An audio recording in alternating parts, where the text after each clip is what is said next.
Bienvenidos a las historias de Lilith. Sean muy bienvenidos, amigos, a la parte número 3 de Encuentros cercanos del tercer tipo de Steven Spielberg. Ya tenemos un montón de aventura y emoción hasta el momento. Hay un montón de personas que conocen que algo extraño ha sucedido y quieren una respuesta. También tenemos a los investigadores que saben que se comunicaron con entes de extragalácticos, digamos, y bueno, están ahí tras la pista. Así que no esperemos más y sepamos qué sucede, cómo continúa esta historia. El xilófono de juguete estaba desafinado. Por eso sonaron tan extrañas las 5 notas cuando el pequeño Barry las interpretó. Desde la otra habitación, Gillian notó que no las había aprendido inmediatamente.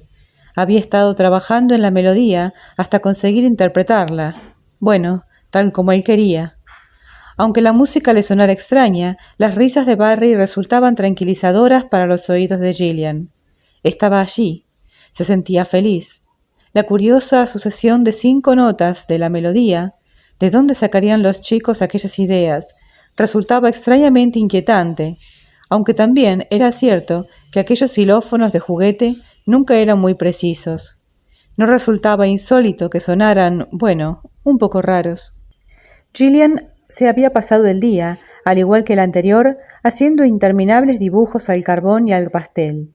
Había abandonado la carrera artística por el simple hecho de haberse ido a vivir tan lejos de las grandes ciudades, pero la costumbre resultaba difícil de erradicar, y se dedicaba a dibujar a Barry, una silla, una disposición casual de la mesa de la cocina con un frasco de salsa de tomate, un salero y una bandeja sucia.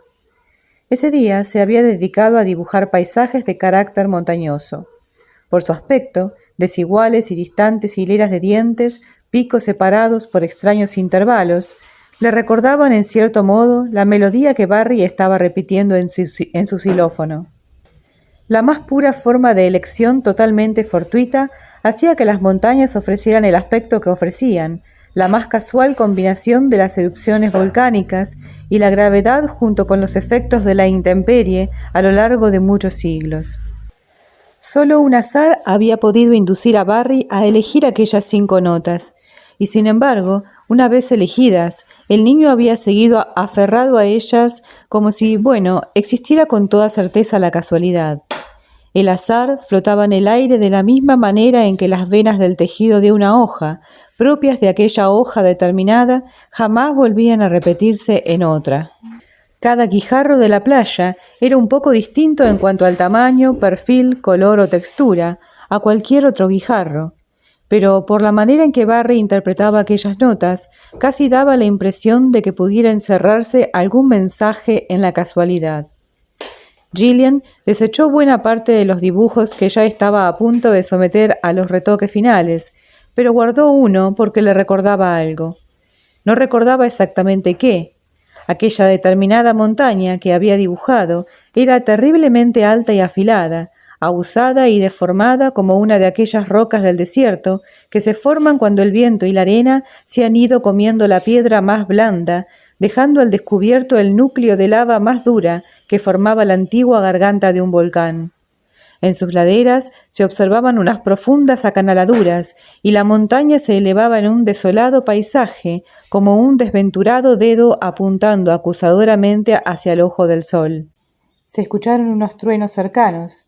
Gillian se estremeció y corrió al patio para tratar de adivinar si iba a llover. Las nubes se habían empezado a congregar hacia el oeste, oscureciendo el débil sol con masas de gris plomizo. Más allá de las nubes, Gillian pudo distinguir unos relámpagos. Se estaba acercando una gran tormenta con aparato eléctrico. Pero los destellos resultaban extrañamente prolongados, como si estuvieran congelados. Unos pequeños y distantes puntos luminosos empezaron a saltar de una nube a otra. El aire empezó a espesarse con el zumbido de un enjambre de abejas. Ahora parecía que las nubes se estuvieran desplazando efectivamente hacia abajo. Sí, hacia abajo y en dirección a ella. En su interior, unos extraños destellos de luces de colores parecían rebotar de una nube a otra. «No», dijo Gillian en voz baja. Más allá del paisaje de suaves lomas, pareció que una masa más oscura de nubes se elevara desde la tierra hacia el cielo, una columna que se iba ensanchando a medida que se elevaba, casi como un tornado. Gillian se sintió indefensa, tal como se había sentido la niña Dorotea en El Mago de Oz, al elevarse un gigantesco tornado en el horizonte de Kansas. Pero aquello no era Kansas, se dijo Gillian, y aquellas cosas de brillantes colores que iban brincando de una nube a otra ¿no eran reales? Pues claro que eran reales. «No», gritó, súbitamente asustada. Gillian miró de soslayo hacia la seguridad de su casa y se volvió lentamente dando el primero de los 15 largos pasos que conducían a la puerta de atrás. Ahora estaba aterrorizada y no quería correr para evitar que el pánico se apoderara de ella.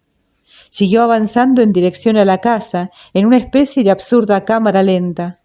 Entró en la casa y cerró bajo llave la puerta trasera con deliberada lentitud. Ahora se dirigió al salón y empezó a bajar las persianas.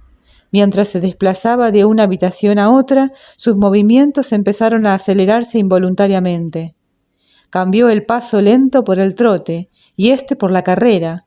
Bajó las persianas mientras el pánico se adueñaba de sus manos, induciéndolas a cometer torpezas. Permaneció inmóvil unos instantes, tratando de reflexionar con serenidad. Aquello había sido un trueno, ¿no? ¿Y los relámpagos? Aquel zumbido lejano, como el de un enjambre de abejas, había tenido algo que ver con la tormenta, al igual que las nubes que habían descendido hacia ella. Sin embargo, jamás había visto unas nubes que hicieran semejante cosa. Barry se estaba riendo. Jamás había temido la violencia de las tormentas, y Gillian llegó a la conclusión de que probablemente fuera mejor. No obstante, escucharle reírse de aquella manera, mientras retumbaban los truenos y estallaban los relámpagos, resultaba excesivo para la paz de espíritu de Gillian. Ningún niño tenía derecho a ser tan feliz. Gillian entró apresuradamente en la habitación de su hijo. Este había dejado de jugar con el xilofón y se encontraba de pie junto a la única ventana de la casa, cuya persiana estaba todavía subida. Contemplaba atentamente el cielo y lo que estaba viendo le llenaba de inmensa alegría. Después, el niño empezó a correr por toda la casa, subiendo persianas y abriendo puertas y ventanas. «¡Barry, no!». Gillian corrió tras él, cerrando puertas bajo llave, bajando persianas y cerrando ventanas. Ambos se tropezaron en el salón. El niño acababa de subir ruidosamente la persiana. Gillian le apartó a un lado y volvió a bajarla. Como si hubiera sido algo convenido de antemano, el impresionante rugido de un trueno sacudió toda la casa. Al otro lado de la persiana, el resplandor de un relámpago se encendió con un brillo anaranjado, tan intenso que pareció prender fuego a toda la pared. Seguía escuchándose el ensordecedor zumbido. Gillian estaba aterrada, pero Barry, en cambio, batía palmas y se reía. Ahora la casa se había quedado a oscuras. Únicamente los deslumbradores destellos de los relámpagos de fuera la iluminaban de vez en cuando. Gillian tomó a Barry de la mano y se lo llevó a su dormitorio, donde tomó la guía telefónica y empezó a buscar el número de Roy Neary. Mientras lo hacía, otro estallido de truenos y de luz anaranjada se abatió sobre la casa como un puño gigantesco. El televisor se puso en marcha, al igual que el tocadisco estereofónico. Las lámparas eléctricas empezaron a encenderse y apagarse. Gillian pudo escuchar desde su espacioso armario de almacenamiento el lejano rumor de la puesta en marcha de la aspiradora. Barry se soltó de su mano, corrió hacia la ventana y envió la persiana hacia arriba en un rápido y alegre ascenso. Y entonces cayó sobre la casa un extraño silencio. El televisor y el tocadiscos estereofónico enmudecieron. La aspiradora se detuvo. No se escuchaba el menor sonido, ni siquiera el del viento o el del lejano zumbido de los insectos. Entonces Gillian lo escuchó. Sonaba como a garras. sobre el tejado, trepando por las tejas, garras o zarpas, largas uñas de patas anteriores o posteriores, sonidos ásperos y escurridizos. Miró hacia el techo, siguiendo con los ojos la dirección de los ruidos de las garras que trepaban y arañaban. Estos cesaron un instante junto a la chimenea, y ahora empezaron a bajar por la chimenea. Gillian corrió al salón y se dirigió hacia el regulador de tiro de la chimenea. Tenía que cerrar a toda costa el cañón. Barry la siguió. —¡Entra! —gritó. —¡Entra! Los rumores de garras se deslizaron por el interior de la chimenea. Gillian se agachó hacia el regulador y lo cerró. Instantáneamente, un áspero rugido sacudió la casa. La luz anaranjada iluminó todos los rincones de la estancia y todas las persianas de las ventanas se elevaron. Gillian se arrodilló cubriéndose los oídos con las manos. El televisor se había vuelto a poner en marcha. La placa del tocadiscos estereofónico estaba girando. A través de los altavoces, Johnny Mathis estaba cantando Chances Are con una estentórea voz parecida al rugido de un león. Gillian corrió de nuevo hacia el teléfono, arrastrando a Barry consigo. Con los ojos desorbitados a causa del terror, encontró el número de Neary. Al acercarse al aparato al oído, escuchó, en lugar del tono de marcar, la misma melodía de 5 notas que Barry había estado interpretando en el xilófono. Gillian golpeó el soporte, obtuvo un tono parecido al de un enojado zumbido de abejas y marcó el número de Neary. Las luces de la habitación estaban haciendo unas cosas muy extrañas, apagándose en un incierto y brumoso color rojo y encendiéndose en un resplandor blanco azulado que le lastimaba la vista. El teléfono estaba sonando. —¿Diga? —contestó la voz de una mujer. —¿Roy? —preguntó Gillian con un graznido asustado. —No está —repuso Ronnie en tono indiferente—. Soy su esposa. ¿De parte de quién? La sobrecarga era tan terrible que hasta el aire de las habitaciones parecía arder en un cálido tono anaranjado, en medio de unos espantosos zumbidos. Era como si una gigantesca torre de alta tensión, portadora de miles de voltios, se hubiera desplomado sobre aquella casa, cargándola de tanta electricidad que... La aspiradora, como un preso al que se estuviera torturando en una celda, gritó de terror. Los altavoces del tocadisco vibraron y estallaron. Un cenicero de metal se elevó en el aire y permaneció en suspenso unos instantes en medio del espantoso calor. Volvían a escucharse las garras sobre el tejado. Gillian perdió el control de lo que estaba ocurriendo. El teléfono se le cayó de las manos.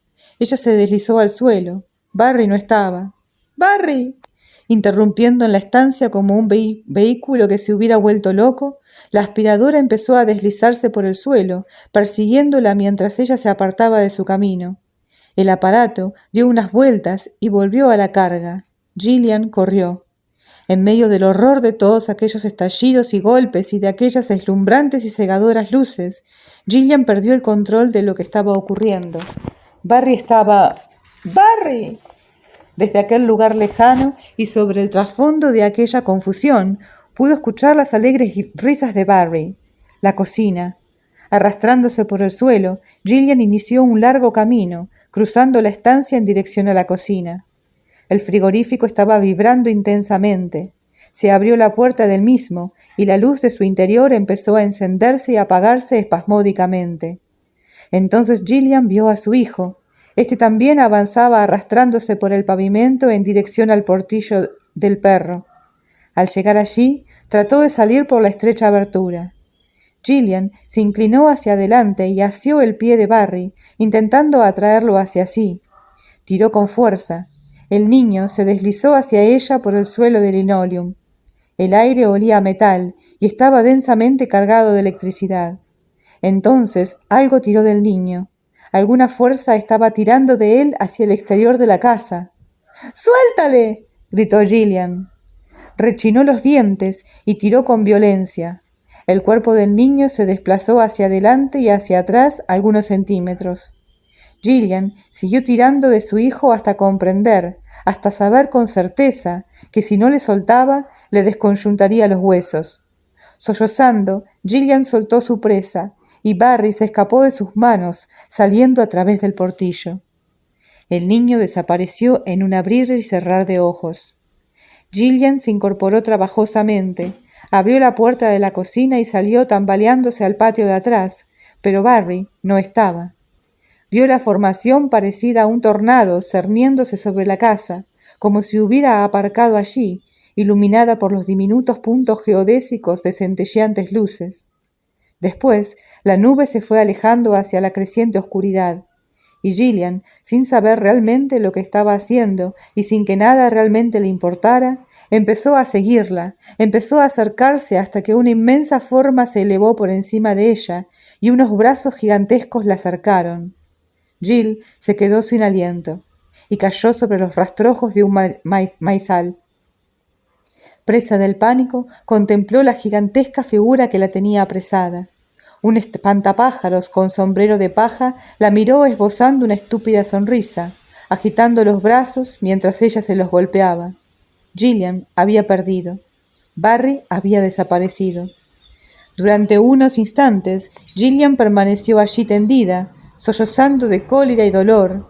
Mientras miraba a través de las lágrimas, vio cómo una estrella del cielo cambiaba de blanco a azul y de este a rojo, desapareciendo después. «¿Qué estabas haciendo en el tejado del garage?», preguntó Ronnie. Neary había entrado en la casa y se había encaminado directamente hacia el cuarto de baño para lavarse. «Un poco de trabajo de carpintería», repuso él sobre el trasfondo del rumor del agua del grifo. Ronnie se acercó a la ventana de la cocina y observó que Roy había instalado una especie de plataforma sobre el garage, una plataforma sobre la que había colocado una silla plegable de jardín. «Es una atalaya, ¿verdad?», dijo ella. Se apartó de la ventana y al volverse vio a Roy secándose con el rostro oculto por la toalla. Roy, en lugar de construir plataformas, abandonó la idea. No quería convertirse en la esposa que regañaba al marido sin empleo por no encontrar trabajo. Pero tampoco quería ser la esposa del mochales del barrio, sentado allá arriba en aquel planetario de fabricación casera, aguardando la llegada de los bollos anaranjados de Betty Crocker en forma de media luna. «Te han llamado por teléfono», dijo. Él dejó caer la toalla. «Menuda tormenta por Harper Valley», anunció. «Se puede ver desde varios kilómetros». La chica no ha dado su nombre. ¿La chica? ¿O no ha querido? Ronnie respiró con comedimiento. «Me parece que le ha molestado hablar con tu mujer». «¿A quién?» «Al final ha colgado tras armar un alboroto tremendo». Neary asintió con el aire distraído, mirando más allá de Ronnie en dirección al reloj de pared de la cocina. «No disponemos de mucho tiempo. Hay una hora de coche. ¿Ya ha llegado la niñera?» «Está aquí». Ronnie respiró de nuevo cautelosamente. «Roy, espero que comprendas que, después de eso, no podremos andar gastando dinero en niñeras, por lo menos hasta que...» Roy tuvo el acierto de adoptar una expresión culpable. «Lo sé, te agradezco que hayas accedido a ello, Ronnie, pero con una condición». «¿Cuál?» «La de que, cuando finalices la reunión, te vas a olvidar de todo este asunto. ¿No es por lo que las fuerzas aéreas han convocado esta reunión?» Roy observó que el viaje de 80 kilómetros transcurrió lentamente porque a Ronnie no le apetecía hablar. Llegaron a las inmediaciones de la base aérea de Dax con unos 10 minutos de adelanto con respecto al comienzo de la reunión que se había estado anunciando durante varios días a través de la radio y la televisión. Se acercaron a la primera garita de centinela. Ronnie se hundió en su asiento. «Si nos tropezamos aquí con algún conocido, no te lo perdonaré jamás», dijo. Roy se detuvo para rogarle al centinela que le indicara el camino hacia el Centro de Información Civil. «Es aquel gran edificio todo de cristal», le dijo el cabo, introduciendo un pase verde de visitante detrás del limpiaparabrisas. «No tiene pérdida». «Desde luego», comentó Neary. El edificio era alargado, plano y estrecho como una hilera de cajas de cerillas, con metros de ventanas panorámicas enmarcadas por aluminio anodizado. Neary aparcó al lado de una vieja camioneta de granja, con otra tarjeta verde en el parabrisas. La sala de espera de aquel rascacielos de cristal era espaciosa e interminable. Una mujer vestida con traje de calle, que se encontraba sentada junto a un escritorio, anotó el nombre de Neary y le entregó una placa para que se la prendiera en la chaqueta. tal como había hecho con las 30 y tantas personas que ya se encontraban aguardando allí. Estas personas, susurró Ronnie al oído de Neary mientras ambos se sentaban, están completamente equivocadas. Shh. Sabía que iba a ser algo así. No sabes de qué estás hablando, le murmuró Neary enfurecido. Fíjate en aquella que se encuentra de pie junto a los ascensores, replicó Ronnie en voz baja, al tiempo que le indicaba a una mujer de cerca de 60 años, desaliñada, con el cabello gris volándole en varias direcciones a la vez y la mirada tan vacía como una antigua lápida mortuoria. A punto de caer por el precipicio, murmuró Ronnie, y de estrellarse contra las rocas de abajo. Justo en aquellos momentos, Gillian Gaider cruzó la puerta y los periodistas despertaron de su letargo, rodeándola instantáneamente. ¿Puede hacernos una declaración, señora Gaider?, le preguntó un reportero mientras se escondían los focos y las cámaras empezaban a rodar. Gillian, que ofrecía un aspecto muy afligido y cansado, no dijo nada. Su declaración ante la policía fue, francamente impresionante. Nos gustaría pasarlo en el noticiario de las 6. A las 11 nos perdemos al público más joven. Gillian pareció no haberlo oído. Otro periodista le dijo a un compañero, «Esta es ella, ¿verdad? Esta es la dama de las nubes». Gillian volvió a la vida. «¿Pueden decirme ustedes qué ocurrió?», preguntó. «Pues no, señora. Entonces no tenemos nada de qué hablar. Sin embargo, tenemos entendido que no se ha encontrado ninguna nota de rescate». El primer periodista trató de seguir el hilo de la conversación. «¿Y qué me dice de la historia del FBI? ¿Hay algo de verdad de que el niño ha desaparecido? ¿Facilitó usted un informe a la policía? ¿Le importa repetirlo para la televisión?» Gillian empezó a asustarse. Las preguntas eran furiosas, perversas y absurdas. Jill estaba retrocediendo hacia los ascensores cuando su mirada se cruzó con la de Neary, sentado al otro lado de la estancia. En el momento en que llegaba al ascensor dijo, «¡Se lo han llevado!». «¿Cómo?». Roy no la oyó, pero Ronnie sí, y le dirigió a su marido una de aquellas memorables miradas asesinas, mientras se abrían las puertas del ascensor y se tragaban a Gillian, ocultándola de la vista de los demás. Entró en la sala un sargento enfundado en un uniforme de gala. «Señores, ya pueden entrar ustedes. Sala 3655. Síganme, por favor». El grupo de Tolono, encabezado por Neary y Ronnie, se dirigió hacia el pasillo. Esta vez, las cámaras de los noticiarios de televisión estaban aguardando justo junto a la puerta de entrada. Se encendieron los focos y las cámaras empezaron a rodar. Ronnie levantó el bolso para cubrirse la cara, exactamente igual que si fuera una detenida. «Maldita sea, Roy», murmuró, protegiéndose con el bolso. Los 30 y tantos testigos civiles ofrecieron súbitamente un aspecto zaparrastroso, iluminados por los brillantes haces de luz de las bombillas de cuarzo de los reflectores que se elevaban hacia el techo de la sala. Con la llegada del equipo de las fuerzas aéreas y una falange de reporteros y fotógrafos de periódicos, Neary comprendió claramente que con independencia de lo que él esperara conseguir de aquella reunión, lo que las fuerzas aéreas andaban buscando era publicidad. Pues no, bueno, por una vez él y los militares estarían de acuerdo, que todo el mundo se enterara de lo que había ocurrido. Su inicial sensación de satisfacción se redujo un poco al ver que los portavoces de las fuerzas aéreas, todos vestidos con trajes de calle, se iban a sentar cómodamente en sillones giratorios de madera terciada y goma espuma, instalados en una plataforma sobreelevada en relación con el resto de la sala. Ocupando un vacío cuadrado alrededor de dicha plataforma, los testigos voluntarios se sentaron en unas incómodas sillas plegables, la mayoría de ellos vestidos todavía con la ropa que habían llevado todo el día en su lugar de trabajo o en la granja. «Soy el comandante Benchley», dijo el más joven de los militares, «y eso», prosiguió diciendo al tiempo que mostraba una gran ampliación en color de un aterrador disco en un borroso movimiento por el aire, «es un platillo volante». Sus palabras despertaron la atención de todo el mundo, suscitando algunos ohs y ahs, así como algunas respuestas involuntarias, tales como «yo lo he visto, y eso es lo que vi». «Hecho de peltre», prosiguió diciendo Benchley, una vez hubieron cesado los murmullos. «Fabricado en el Japón. y arrojado al otro lado del patio por uno de mis hijos. He querido empezar con eso, para demostrarles que no somos muy favorables a este tipo de cosas, y para aclarar una cuestión. El año pasado, los norteamericanos tomaron más de 7.000 millones de fotografías, gastándose una suma récord de 6,6 millones de dólares en equipo y material de revelado de rollos. Con tantos obturadores como se están apretando, ¿dónde están las indiscutibles pruebas fotográficas de los extraordinarios fenómenos que están teniendo lugar sobre el cielo de sus casas? Los testigos guardaron silencio, sorprendidos o tal vez intimidados, hasta que uno de los periodistas dijo: ¿Cuántas veces podemos echar mano de nuestras cámaras cuando una sorpresa repentina nos pilla desprevenidos? ¿Cuántos accidentes de automóvil y de aviación se filman y aparecen en los noticieros de televisión?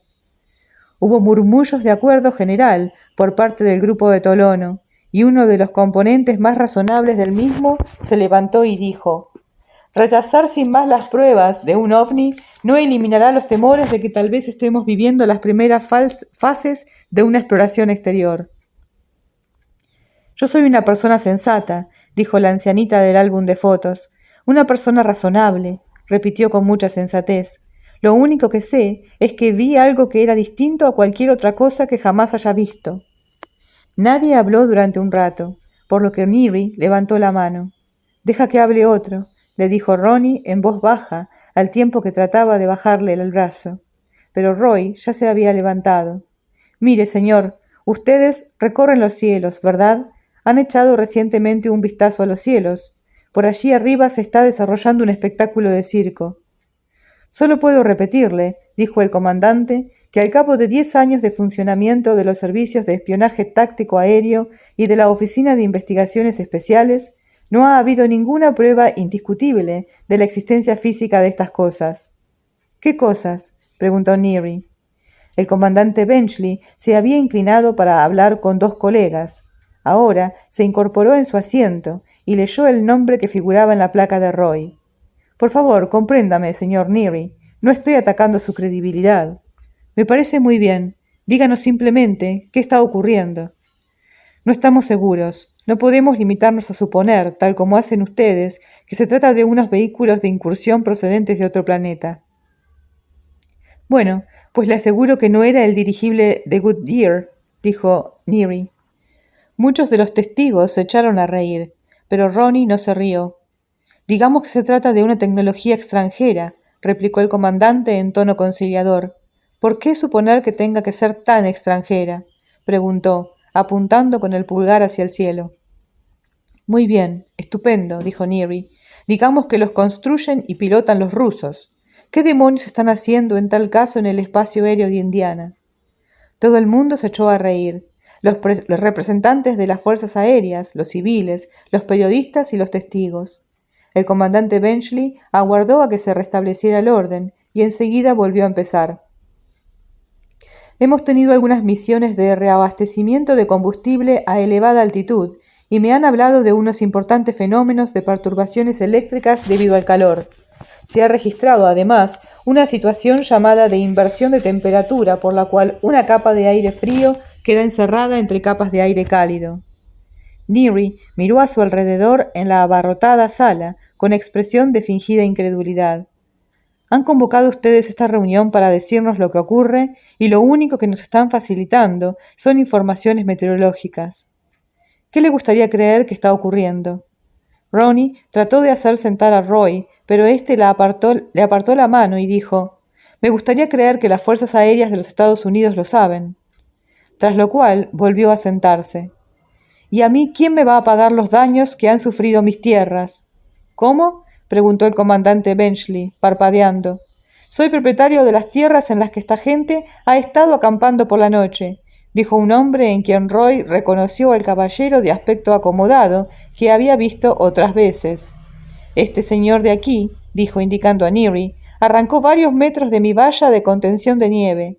Hay desperdicios en todos los lugares en los que estas personas han permanecido toda la noche comiendo pollo asado de Kentucky y bebiendo cerveza.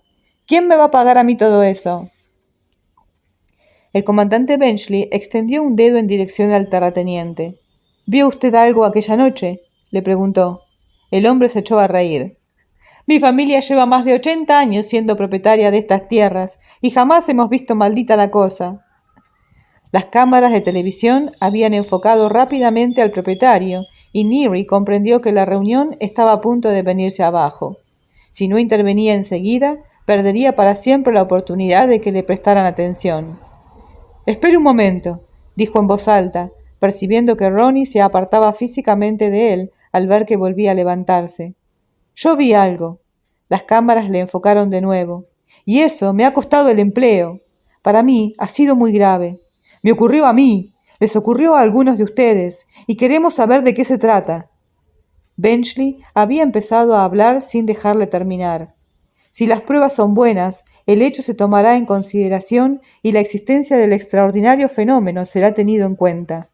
«Nosotros somos la prueba», gritó Roy, «y queremos que se nos tenga en cuenta». «Por favor, señor Neary». «Por favor, comandante Benchley», repitió Neary imitándole. «Me gustaría creer que no me estoy volviendo loco. Hay otras personas en esta sala que vieron lo que yo vi y quisiera creer que no se están volviendo locas. ¿Le parece a usted una pretensión tan absurda?» El comandante Benchley guardó silencio unos instantes y cuando volvió a hablar lo hizo con espontaneidad. «Creo que existe toda una serie de cosas en las que resultaría muy divertido poder creer. El túnel del tiempo y Papá Noel, por ejemplo. Miren ustedes, les digo que ojalá lo hubiera visto. Durante años he deseado ver una de estas malditas cosas que andan brincando por el cielo, porque creo en la vida en el universo. Pero lo más probable es que no haya vida. La hipótesis extraterrestre es simplemente una de las muchas alternativas posibles. Al parecer, deseamos pruebas de que allí afuera hay algo que pueda resolver nuestros problemas. Se trata de una situación emocional. Queremos respuestas, no misterios». Neary se hundió en su silla plegable de aluminio. «¿Puede usted decirnos, acaso la base de las fuerzas aéreas está realizando alguna prueba en la zona de Tolono? No sé, tal vez pruebas secretas». El comandante Benchley vaciló una vez más y después, mirando directamente a Neary, dijo: «Desde luego, resultaría muy fácil mentirle y decirle que sí. Se marcharía usted de aquí con una respuesta que le dejaría tranquilo. Pero no se trata de eso, y no quiero inducirle a error.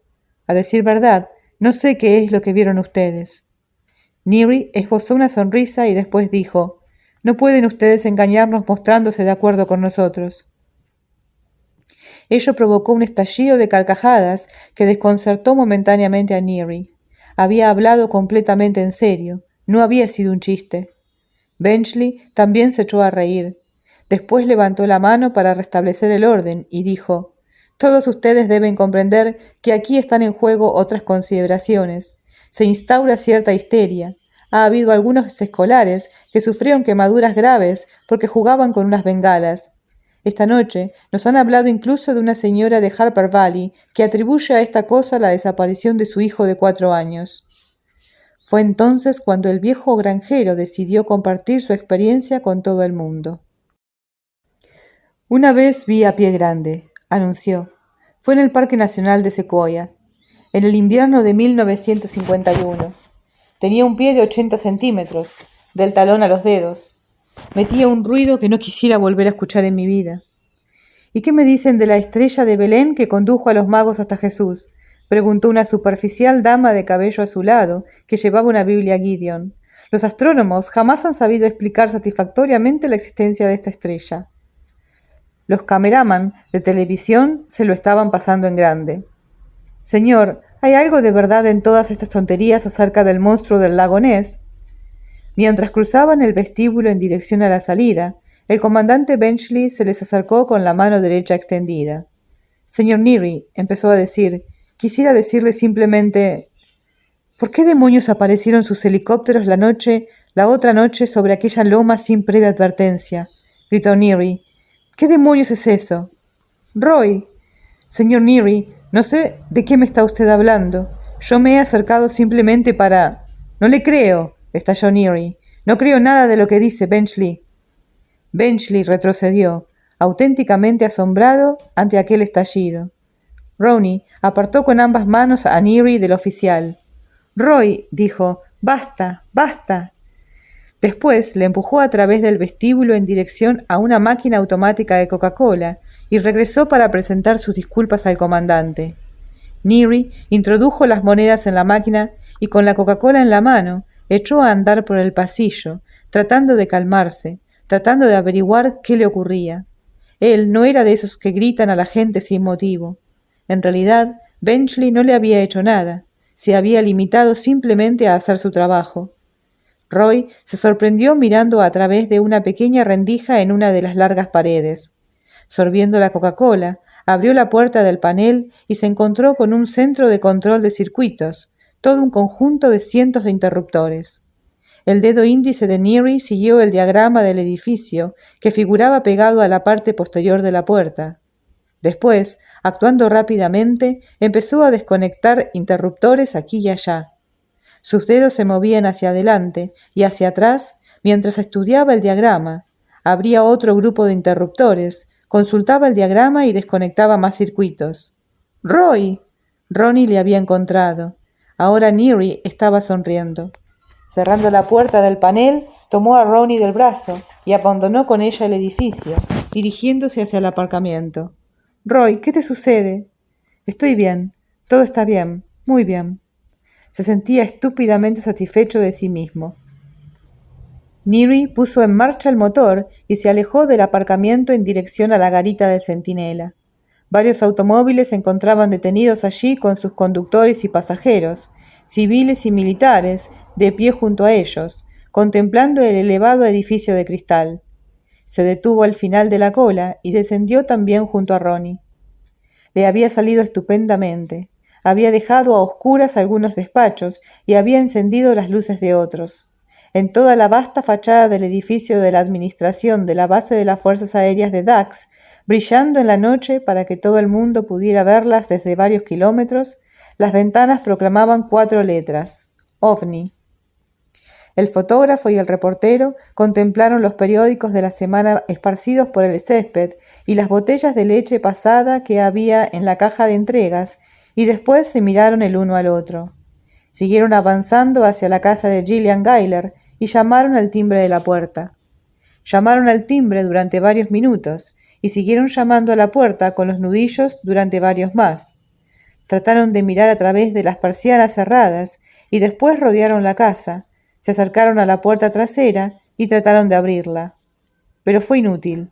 Estaban convencidos de que Gillian se encontraba en el interior de la casa a oscuras. Sus fuentes del FBI y de la policía le habían asegurado a su director que estaba en casa, pero al final se dieron por vencidos y se marcharon. Dentro, Gillian había atrancado todas las ventanas. El salón era un caos, al igual que la cocina y su dormitorio. A pesar de que había arreglado un poco el desorden de la cocina, el resto de las habitaciones había sido superior a sus fuerzas. Le había resultado imposible incluso hacer la cama, y la casa estaba más o menos igual que la noche en que se habían llevado a Barry, y que el día siguiente en que la policía y los hombres del FBI registrado, examinando también los campos y bosques cercanos en la esperanza de descubrir alguna pista. Había descolgado todos los teléfonos de la casa. La policía y el FBI no tenían nada que decirle. No habían podido decirle nada a lo largo de la semana que había transcurrido desde la desaparición de Barry. Decían que si hubiera sido secuestrado, ya haría varios días que los secuestradores habían establecido contacto. No le había dicho lo que pensaba que le había ocurrido a Barry, pero Gillian sabía lo que pensaban, que Barry se había alejado en la noche, que había caído o se había asustado, o había perdido algo y ahora se encontraba muerto allí en el bosque. Pero Gillian sabía que Barry no andaba perdido por allí y estaba segura de que no había muerto. Solo tenía que aguardar y esperar a que ellos se lo devolvieran. Y por eso aguardaba y esperaba y rezaba. Por eso había cerrado las puertas bajo llave y había atrancado las ventanas y había colgado los teléfonos. No quería hablar con nadie. La policía, el FBI, la prensa, los vecinos, la familia o chiflados, millones y millones de chiflados. Estaba esperando a Barry un signo, una señal. Para superar aquel período de espera, para conservar la cordura, Gillian sabía que tenía que pintar. Por ello, había instalado el caballete y sus pinturas en un rincón del salón bajo una lámpara de pie. La luz no resultaba muy adecuada, pero tendría que apañarse, y se había pasado toda la semana trabajando muy duro, 14, 15, 16 horas diarias, y siempre la misma pintura, una y otra vez, una montaña, no una cordillera de montañas con valles y desfiladeros, sino una sola montaña, con unas escabrosas laderas, con algunos árboles y arbustos. Ya debía de haber pintado 20, no, 30 pinturas distintas pero similares. Gillian no consideraba que su comportamiento fuera obsesivo, ni siquiera insólito. Seguiría pintando aquella montaña hasta que le saliera bien, a saber lo que ella entendería por eso, o hasta que recibiera una señal de Barry. Y por eso Gillian Gayler oía cómo los hombres llamaban al timbre, aporreaban las puertas y arañaban las ventanas, sin escuchar nada realmente. Pronto se irían, siempre lo hacían, y Gillian seguía pintando la montaña. Cerca de Huntsville, Texas, en una fábrica abandonada de metal laminado, se estaba desencadenando el infierno. El vasto pavimento se hallaba ocupado por camiones con remolque y brigadas de obreros que estaban cargándolos con rapidez y eficacia. El cargamento estaba integrado por una extraña colección de cajas, embalajes de cartón y cestos. Los elementos de menor tamaño llegaban a través de cintas de transmisión. Los más grandes por medio de ganchos elevadores. En un rincón, unos hombres enfundados en unas impecables batas de laboratorio introducían unos botes de metal en unas cajas revestidas de styrofoam en las que podía leerse manejo especial. Una fila de jeeps de color aceituna aguardaba para subir. No llevaban ninguna indicación. Como tampoco la llevaban los módulos de fibra de vidrio que se encontraban en el centro del cuadrado, junto a 300 metros de un desarmado andamiaje de fino metal. Un auto Volkswagen penetró en el almacén y descendió Lacombe, seguido de Laughlin y Robert. Los ayudantes se apresuraron a descargar un sencillo equipaje integrado por maletas Samsonite. ¿Hay algo que el señor Lacombe quiera de este equipaje?, le preguntó uno de los ayudantes a Laughlin. Queremos trasladarlo al avión cuanto antes. Lacombe comprendió buena parte de la pregunta y esbozó una sonrisa de no, muchas gracias, iniciando un recorrido por toda aquella movilización. Laughlin ofrecía un aspecto preocupado. Al fin y al cabo, el francés ya llevaba más de 30 horas de actividad sin dormir. «Estoy excitado por dentro», le dijo Lacombe a su intérprete. «El sueño vendrá cuando cese la excitación». Laughlin reflexionó acerca de lo poco que ya sabía y se imaginó a su patrón despierto durante otras 96 horas más. En otro rincón, lejos de todo aquel barullo, 2 docenas de conductores de camión se hallaban arracimados alrededor del escritorio del supervisor. Formaban un grupo muy pintoresco y algunos de ellos se estaban despojando de sus uniformes militares y colocándose atuendos de trabajo y cascos protectores. El supervisor era un teniente coronel que no se andaba con pamplinas y que blandía un puntero muy largo. Lo utilizaba para señalar en un enorme mapa continental de los Estados Unidos. Los camioneros se acercaban y algunos de ellos empezaron a mascar chicle. «Ustedes, los de la carga pesada, irán directamente. Utilicen las rutas de desviación que figuran indicadas en sus mapas interestatales. Los demás seguirán otras rutas alternas tan pronto como terminemos de recoger información acerca de las localidades importantes que haya en su camino. Ahora vamos a enviarles escalonados. No queremos que salgan juntos. Y voy a pedirles otra cosa. Eviten las CB y las paradas no programadas. Si alguno de ustedes tiene que hacer sus cosas, bueno, ya sabe lo que hay que hacer». Sobre el trasfondo de aquel barullo, los componentes de un grupo se miraban unos a otros mientras fumaban un cigarrillo y bebían café. Iban en mangas de camisa y ofrecían un aspecto agotado. El comandante Walsh rodeó la mesa y echó un vistazo a las operaciones de carga, a la maquinaria y al ruido. Walsh jamás había sido aficionado a ostentar la máxima responsabilidad. Era su primer año en casa tras haber servido en las operaciones de las fuerzas especiales, tanto normales como clandestinas, en Tanzania, Zaire y Angola. Y ahora, agobiado por un problema de seguridad, Walsh estaba furioso porque el jefe del equipo había trazado la línea sin contárselo. Todo. Walsh tomó una taza de café y se fumó un Chesterfield largo antes de propinar un puntapié a una papelera y enviarla a medio rellano. «No es posible organizar una alerta de terremoto», dijo enfurecido mientras chupaba el cigarrillo hasta rozarse la yema del dedo. «Jamás ha ocurrido tal cosa. Son granjeros de ganado mayor y menor e indios. No viven en rascacielos de propiedad horizontal».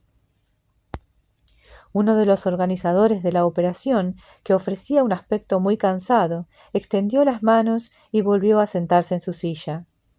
«Me sigue gustando la idea de la inundación repentina», dijo bostezando. «¿Y de dónde sacas el agua, amigo?», preguntó el otro. «Efectuaremos una inspección de las presas y embalses de la zona inundada. Les diremos que uno de ellos está a punto de reventar». El comandante Walsh se remetió la camisa en los pantalones y se apretó su cinturón de recuerdo de Disneyland. «No disponemos de tiempo para efectuar una inspección. Ustedes lo saben. Ya debieran saberlo».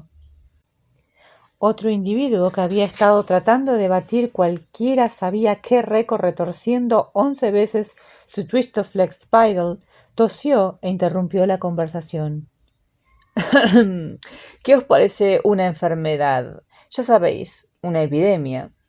Uno de sus compañeros se animó y dejó su equipo de limpieza de la pipa. «Anthrax», anunció. «¿Acaso no hay muchas ovejas en Wyoming?» El comandante Wild Bill Walsh encendió un individuale y se sentó. «Estupendo», dijo expulsando el humo, «pero me temo que no conseguiremos evacuar a todo el mundo. Siempre hay algún gracioso que se considera inmune. Quiero algo que aterre lo suficiente como para variar de almas cristianas 500 kilómetros cuadrados de territorio». En medio de la confusión de abajo, la Com observó cómo varios obreros pegaban unas gigantescas calcomanías a los plateados costados desnudos de los camiones de remolque. En las calcomanías podía leerse supermercados Piggly Wiggly, Coca-Cola, calzados Kenner, Café Folgers y Baskin Robbins 31 sabores. Deseoso de saborear algo dulce, el francés se introdujo un Listermint en la boca y sonrió pensando en el estilo de vida norteamericano. Después se abrieron las puertas de acero. Alguien gritó «¡Hacia el oeste!» y se inició el desfile. «No, mamá», estaba diciendo Ronnie por teléfono. «Ya me las arreglaré, pero gracias de todos modos». Sostenía el teléfono entre el oído y el hombro mientras permanecía de pie frente a la cocina, revolviendo el contenido de una cazuela. Ronnie se volvió parcialmente, cubrió la boquilla del teléfono con la mano libre y le dijo a Toby: «Ve a decirle a tu padre que la cena ya está casi lista». Toby vaciló y después se quedó de pie donde estaba, junto a la puerta de la cocina, mirando y escuchando a su madre. «No me ayudas mucho, mamá, no me ayudas. Tenemos el Master Charge hasta finales de mes. Él no ha acudido todavía a ningún médico. No ha visto a nadie». Ronnie se volvió y miró a través de la ventana de la cocina. Roy se encontraba sentado en la silla de jardín que había colocado en la plataforma construida sobre el tejado del garage. Tenía los prismáticos pegados a los ojos y movía lentamente la cabeza de un lado para otro, escudriñando el horizonte. «Sí, está mirando», le dijo a su madre. «Está mirando constantemente, pero no en busca de trabajo. Lo estoy haciendo, por mí, mamá, pues claro que nos quiere». Ronnie asintió enérgicamente con la cabeza y entonces tuvo que agarrar enseguida el teléfono para evitar que se le cayera. Observó que Toby se encontraba todavía junto a la puerta. «Toby, llama a tu padre para la cena. No me ayudas mucho, mamá». El niño se alejó despacio, casi a regañadientes. «Mamá, ahora tengo que colgar», dijo Ronnie, haciéndolo inmediatamente. Pudo escuchar la débil voz de Toby en el jardín. Casi parecía que no quisiera levantarla por temor a que le oyeran los vecinos. «Papá, mamá ya tiene la cena a punto». Ronnie miró a través de la ventana. No parecía que Roy hubiera oído la llamada de Toby. Últimamente no parecía que oyera a nadie. La señora Harris enfiló en su automóvil la calzada de la casa de al lado y descendió del vehículo. Roy no la oyó, al igual que no oyó tampoco el despectivo comentario que la señora Harris se sentía impulsada a soltar cada vez que le veía sentado en su atalaya. «Por favor, papá», gimoteó Toby. Su padre dejó caer los prismáticos sobre sus rodillas al tiempo que miraba a su hijo menor a través de la escasa luz del crepúsculo. Incluso desde la ventana de la cocina, Ronnie pudo ver que el rostro de Roy estaba húmedo. Debía de haber estado llorando tras los prismáticos. Pensó en la posibilidad de salir en su busca, pero decidió no hacerlo y dejó la comida a fuego lento en la cocina. Al cabo de un rato, Neary bajó. Ronnie observó que se había secado las lágrimas de sus enrojecidos ojos. Observó también los erizados comienzos de una barba. Neary ofrecía un aspecto abatido, y sin pronunciar palabra, pasó junto a ella y atravesó el salón familiar en dirección al comedor. Neary se detuvo junto al tren eléctrico y posó los ojos en una pequeña montaña de color marrón que se levantaba en medio de una campiña liliputiense. Tomó algunos arbustos y los trasladó a la cumbre de la montaña, que él había remodelado convirtiéndola en un elevado pico de abruptas laderas. Experimentó una sensación de náusea y advirtió que se le estaban agotando todas las reservas de energía en su intento de comprender la imagen de aquella montaña. «No está bien», dijo en un susurro. Después abandonó la estancia. Puesto que la cena iba a retrasarse, Ronnie había abierto el frigorífico, colocando de nuevo en él la bandeja de la ensalada. La bombilla verde que había instalado en su interior confería unos desagradables tonos verde grisáceos a toda la comida que había dentro. Ronnie hizo una mueca al verlo. Lo que hacía 2 semanas se le había antojado una gran idea, le parecía ahora una tontería a la vista del absurdo estado mental de su marido. Ronnie cerró rápidamente la puerta del frigorífico. Cuando se presentó para la cena, Neary no se había lavado ni cambiado. Ronnie observó que los niños se apartaban de él. Ella siempre solía sentarse al otro lado de la mesa, frente a Roy, pero ahora los niños procuraban acercarse más a ella porque se sentían incómodos ante su presencia y no sabían qué decir. Ronnie sirvió y le pasó un plato de croquetas de salmón, maíz desmenuzado y puré de patatas, con un cuadrado de margarina fundiéndose en el centro del montículo. Él lo miró como si nadie le hubiera dicho jamás lo que se tenía que hacer con un plato de comida. Ronnie observó que los niños miraban atentamente a Roy, mientras éste revolvía el puré con el tenedor y formaba con él un pequeño pico. «No es suficientemente grande», dijo. Con un rápido movimiento hacia adelante y hacia atrás, envió la croqueta sobre el mantel. Los niños estaban de una pieza. Neary extendió las manos hacia el centro de la mesa y tomó el cuenco del puré de patatas. Se echó una cantidad en el plato y formó un gran montículo. Neary se detuvo para examinar la situación. No estaba bien. Más puré del cuenco. Todavía no. Más y más, hasta que el cuenco se quedó vacío. Después, como un alfarero enloquecido, Neary empezó a amasar con las manos el blanco puré para conferirle forma. Ronnie estaba tratando de recuperar el resuello en el momento en que Neary levantó los ojos para mirar a su familia. Todos le estaban observando petrificados. Roy deseaba hablar con ellos, deseaba tocarles y hacerles comprender que todo iba bien. Trató de sonreír, trató de adoptar una expresión divertida. «Ya habréis observado», dijo, empezando a reírse de su propia afirmación incompleta, «que a papá le ocurre algo raro. No os preocupéis, sigo siendo papá». Neary extendió la mano para acariciar a Silvia, pero ésta se apartó de él, refugiándose junto a su madre. Roy lo intentó de nuevo, dirigiéndose a sus 3 hijos. «Es como cuando se sabe la música, pero uno no consigue acordarse de la letra, ¿sabéis? No sé cómo decirlo, lo que estoy pensando». Neary les indicó el montículo de puré. «Pero eso significa algo. Eso es importante». Roy miró a Ronnie, que se estaba esforzando por no perder los estribos. Movió la cabeza, movió la boca. Estoy bien, dijo en silencio. Estoy bien, pero no puedo articular las palabras. Después se levantó y abandonó la estancia. Los ojos de los niños se clavaron de nuevo en la madre. Con expresión entristecida, ésta dijo torvamente, al tiempo que se introducía con el tenedor un trozo de croqueta en la boca: «Vamos a comer». Todos escucharon el rumor del agua de la ducha, pero también pudieron escuchar, sobre el trasfondo del agua, los entrecortados y ahogados sonidos de los sollozos de un hombre. Ronnie se levantó. «Quedaos aquí», les ordenó a los niños mientras abandonaba la estancia. Escuchó junto a la puerta del cuarto de baño un instante y después llamó 2 veces con suavidad. «Cariño, Roy, abre la puerta, por favor».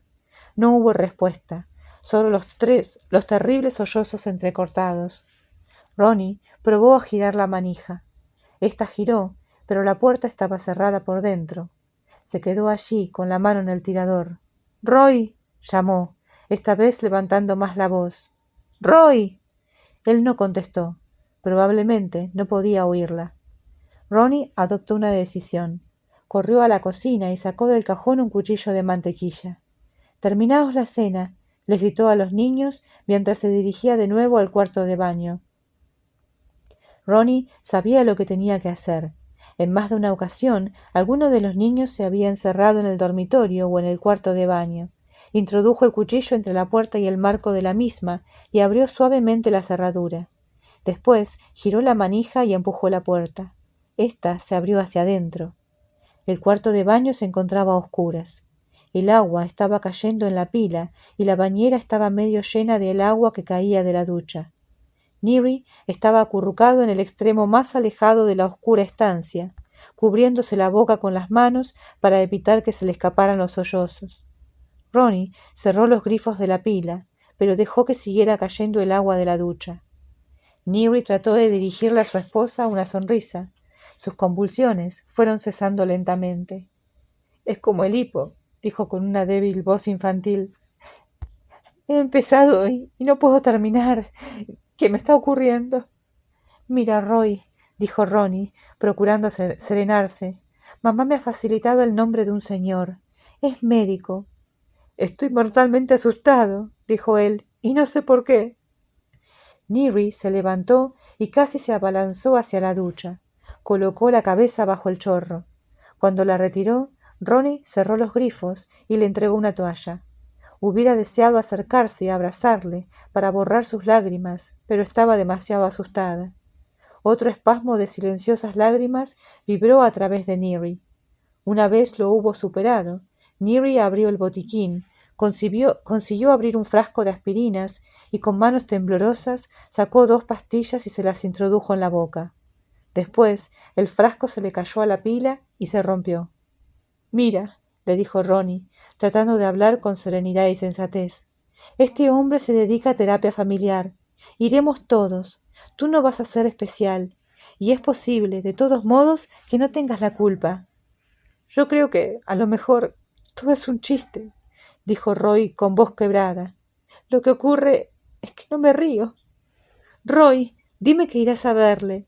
Tienes que prometérmelo», le dijo Ronnie, percatándose de que estaba hablándole a su marido en el mismo tono que empleaba con los niños cuando éstos se portaban mal. «¿Me lo prometes?» Súbitamente se abrió de golpe el resto de la puerta del cuarto de baño y Brad irrumpió en la estancia. «¡Eres un niño llorón!», le gritó a la imagen de su abatido progenitor. «¡Niño llorón! ¡Niño llorón!».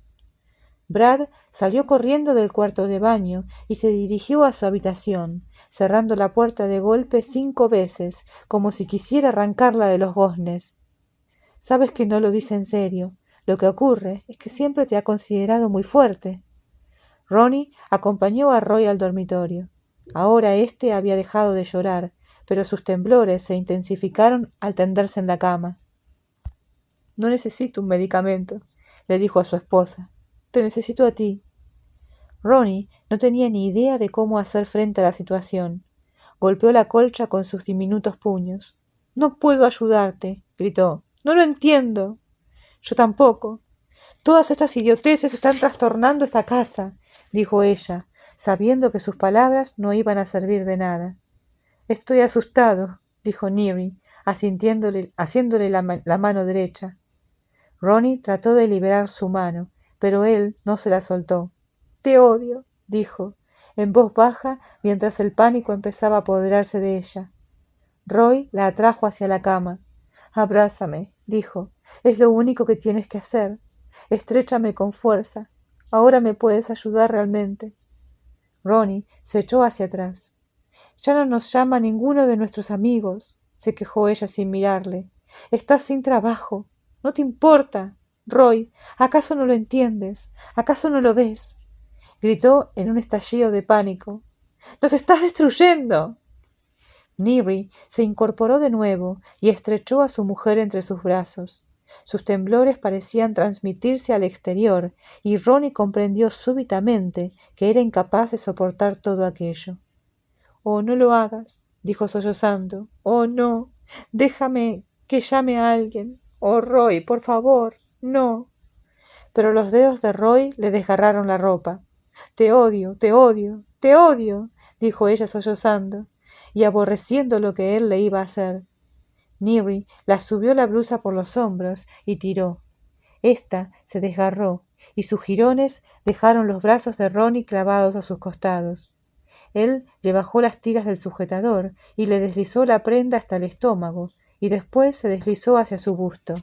Y, casi inmediatamente, se libró de la inquietud, ladeó la cabeza y contempló el perfil del busto de Ronnie. Entonces Ronnie empezó a temblar y a rechinar los dientes mientras unos silenciosos sollozos le recorrían el cuerpo. Se sentía impotente y horrorizada, pero Neary estaba consiguiendo algo de todo aquello, algo constructivo. Sus pensamientos volaban. Aún no había dado con la solución, pero le andaba cerca. Y santo cielo, súbitamente se percató de que Ronnie poseía un cuerpo precioso. En Denver, al anochecer, era frío y claro. La suave brisa silbó alrededor de la antena CB del inmenso camión de remolque al iniciar el largo camino por la carretera en descenso que conducía al norte. Pasó fulgurando en el crepúsculo mientras su gigantesco remolque se encendía de rojo unos instantes, iluminado por los últimos rayos del sol poniente. Café Folgers decía el letrero que discurría a lo largo de su alto costado de aluminio. Dos de los camiones Piggly Wiggly ya se encontraban a 30 kilómetros al este de Oakland y estaban acelerando por la carretera nacional 580. Más adelante estaba el paso de Altamont, situado a más de 600 metros de altura. El sol no se encontraba tan bajo en el horizonte como se encontraba en Denver. Los conductores esperaban poder llegar a Tracy al anochecer y seguir adelante, llenando el aire de ruidos y de gases de escape diésel mientras avanzaban con su carga hacia el sol poniente. Ahora ya había oscurecido en la carretera interestatal 80 que discurre por el sudeste, saliendo de Boise. El enorme camión, con su potente motor diésel que arrastraba el remolque a 100 kilómetros por hora, se estaba dirigiendo hacia Hammett y Mountain Home, Idaho. En el remolque figuraban pintados con colores muy alegres el nombre y el símbolo de los calzados Kenner, pero en la oscuridad el nombre resultaba casi invisible, menos cuando lo lamían las luces de los faros delanteros de los vehículos que circulaban en dirección contraria. El camión se detuvo para llenar el depósito en una parada de camiones situada al este de Billings, Montana, allí donde la carretera interestatal 90 cruza un rincón de la zona nacional de esparcimiento de Bighorn. A los dos conductores les hubiera gustado detenerse a tomar un café, pero su horario no se lo permitía. A medianoche ya tendrían que haber rebasado el monumento al campo de batalla de Custer y encontrarse en Sheridan, Wyoming. El hombre que estaba llenando el depósito del vehículo contempló el costado del mismo. «Nunca lo había visto», dijo. Los conductores y el empleado contemplaron las palabras que podían leerse en el costado del remolque. Residencias de la costa de Virginia. «Un poco lejos de casa, ¿verdad?». Uno de los conductores arqueó las cejas. De los dos era el más comunicativo.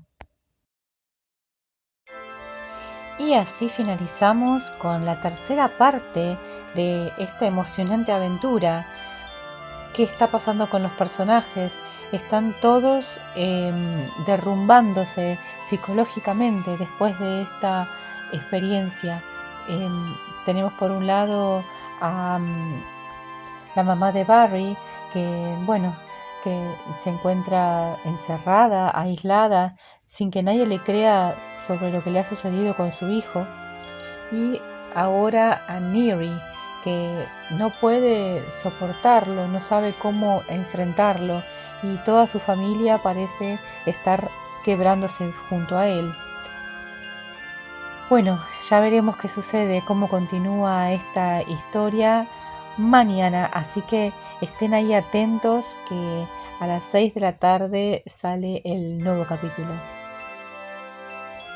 Y solamente me queda agradecerles por estar escuchando esta historia y decirles que van a haber muchos más estrenos, no se van a quedar un día sin una historia, después de esta habrá otra, así que sigan ahí, muchas gracias y mañana continuamos. Hasta la próxima.